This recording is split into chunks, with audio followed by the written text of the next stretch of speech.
Assalamualaikum warahmatullahi wabarakatuh.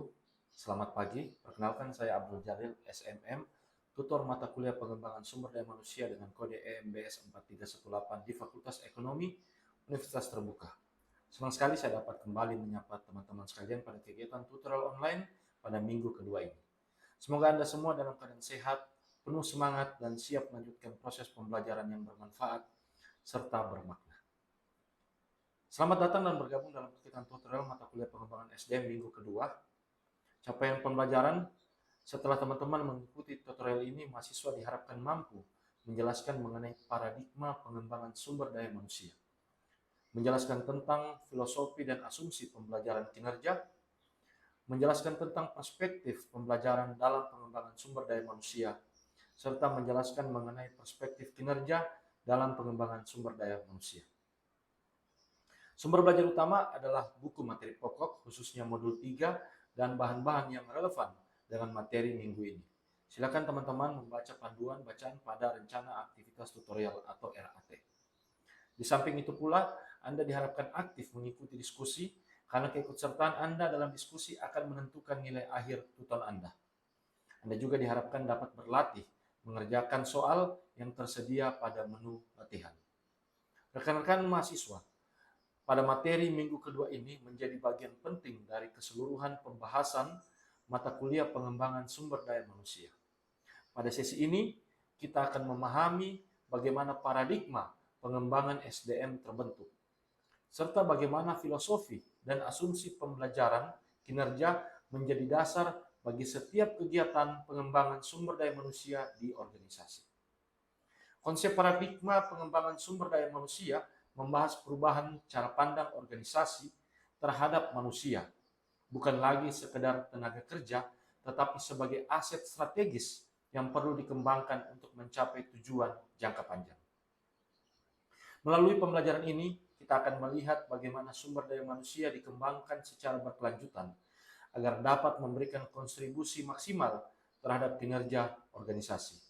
Selain itu pula, pembahasan mengenai filosofi dan asumsi pembelajaran kinerja akan membantu kita memahami hubungan antara proses belajar dan peningkatan produktivitas kerja. Setiap organisasi yang sukses selalu memiliki sistem pembelajaran yang kuat. Karena dari proses belajar itulah muncul kreativitas, inovasi, dan kemampuan adaptasi terhadap perubahan lingkungan bisnis. Kemudian kita juga akan mempelajari tentang perspektif pembelajaran dalam pengembangan sumber daya manusia. Perspektif ini menekankan bahwa pengembangan sumber daya manusia tidak hanya melalui pelatihan formal, tetapi juga melalui pembelajaran berkelanjutan di tempat kerja, kolaborasi antar pegawai, dan pengalaman langsung dalam memecahkan masalah.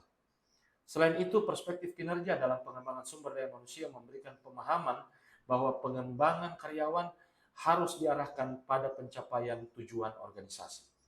Artinya, kegiatan pengembangan sumber daya manusia harus terukur, relevan dengan kebutuhan organisasi, dan berdampak nyata terhadap peningkatan hasil kerja. Dengan memahami keempat aspek ini, paradigma filosofi pembelajaran dan kinerja, mahasiswa diharapkan mampu melihat pengembangan sumber daya manusia sebagai proses yang menyeluruh, berorientasi jangka panjang, dan strategis bagi keberhasilan organisasi. Sebagai mahasiswa Universitas Terbuka, Anda dituntut untuk aktif dan mandiri dalam belajar. Karena itu, sangat penting untuk membaca modul 3 secara mendalam dan memahami poin-poin kunci yang terdapat di dalamnya.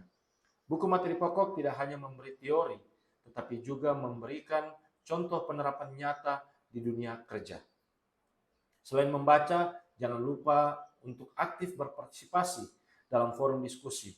Karena diskusi bukan hanya tempat berbagi pendapat, tetapi juga sarana untuk mengasah kemampuan berpikir kritis dan memperluas wawasan. Dan tentu saja jangan lewatkan latihan soal yang tersedia pada menu latihan. Karena latihan tersebut akan membantu Anda menilai sejauh mana pemahaman terhadap materi yang telah dipelajari. Demikianlah pengantar dari saya. Terima kasih, sukses buat Anda semua. Wassalamualaikum warahmatullahi wabarakatuh.